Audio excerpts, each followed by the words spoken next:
I'm Tori Mason. I am the historic site manager here at Nashville Zoo at Grassmere. So Nashville Zoo has a really unique history. Not only do we have the story of why the zoo is here because of Margaret and Elise Croft, but we also have the story of the enslaved individuals that were here, and also the black tenant family, the Mortons, that were here. An enslaved individual, during the time of slavery, they had no say in anything that they were doing, right?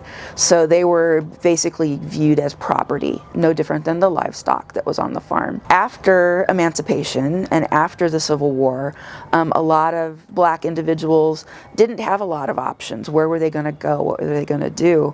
So a lot of them stayed where they had previously been enslaved and became farmers on the land. So there were a couple of different types of farming. There was tenant farming, which is where the individual actually lived on the property, and that was, he worked for basically part of his rent.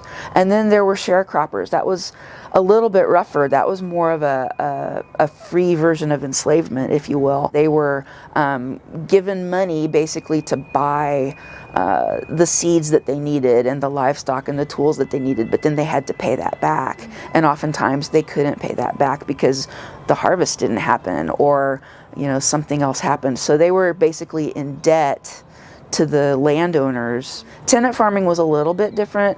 In Frank's case, he was given a place to live. He and his family lived here. The Croft sisters helped pay for some of their insurance, their health insurance, and their housing insurance. So they were given those types of opportunities, whereas sharecropping and definitely enslavement did not have those opportunities. Frank Morton was a black tenant farmer that was hired by Margaret and Elise Croft's Aunt Leela in 1919. So he was hired to be a farmer here at the farm while Leela's husband was off fighting during World War I.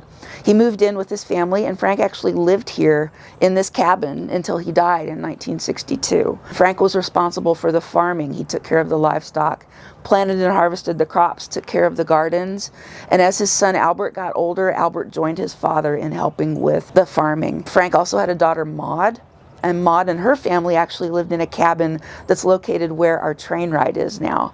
And Maud was responsible for the cooking and the cleaning and the taking care of the household. Between the three Morton family members, they were very instrumental into the success of this farm while Margaret and Elise Croft were living here. We don't know a lot about the relationship between the enslaved individuals. There's just not a lot of information.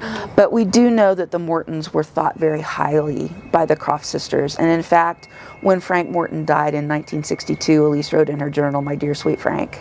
So they were very, very close to the Morton family. They looked at them as not just employees, but as friends as well.